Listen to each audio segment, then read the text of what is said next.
بسم الله الرحمن الرحيم الحمد لله رب العالمين الرحمن الرحيم مالك يوم الدين إياك نعبد وإياك نستعين اهدنا الصراط المستقيم أعوذ بالله من الشيطان الرجيم بسم الله الرحمن الرحيم الحمد لله وحده والصلاة والسلام على من لا نبي بعده وعلى آله وصحبه وخديمه وسلم تسليما mbokk yi di ginnaaw bu sant Yàlla sunu borom julli ci Yonent bu tedd bi sallallahu alayhi wa sallam ñu ngi leen di nuyu lislaam mooy jàmm yàlla ak yërmandeem ak barkeem yàlla na ko yàlla dolli sotti suñu kaw muy nuyoo boo xam ne mën naa wut nuyoo yëpp doy sëkk te benn nuyoo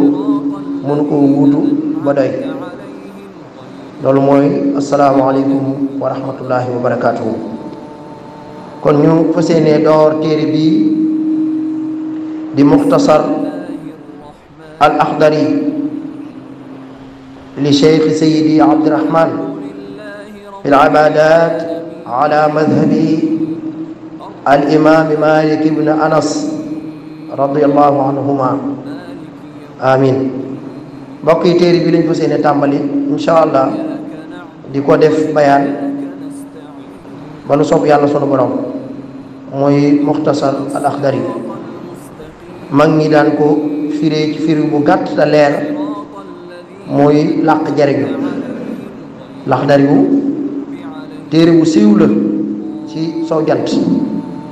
Afrique sow jant téere bu siiw la ki ko bind di a Cheikh Abdirahman ab algérien la di borom xam-xam bind na yeneen téere bi yàlla dogal mu barke lool ñu bari tàmbalee ko ci jëm ci jaamu yàlla ci fiq moom téere bi nag ballaloo na ci ngiiru imam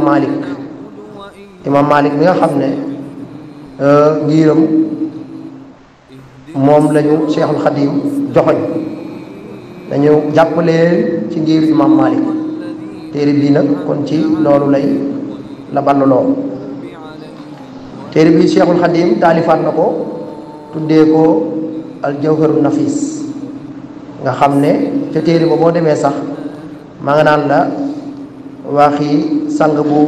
màgg boobu di cheikh abdirahman moom laa taalifaat fii ndax def ko woy ndax doomi jamono mën koo mokkal ndax téere bi téere nasar la maanaam dañ ko wisal nasr la téere bi nasr la sëriñ bi taalifaat ko def ko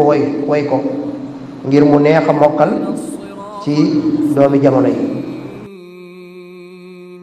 صراط الذين أنعمت عليهم غير المغضوب عليهم ولا الضالين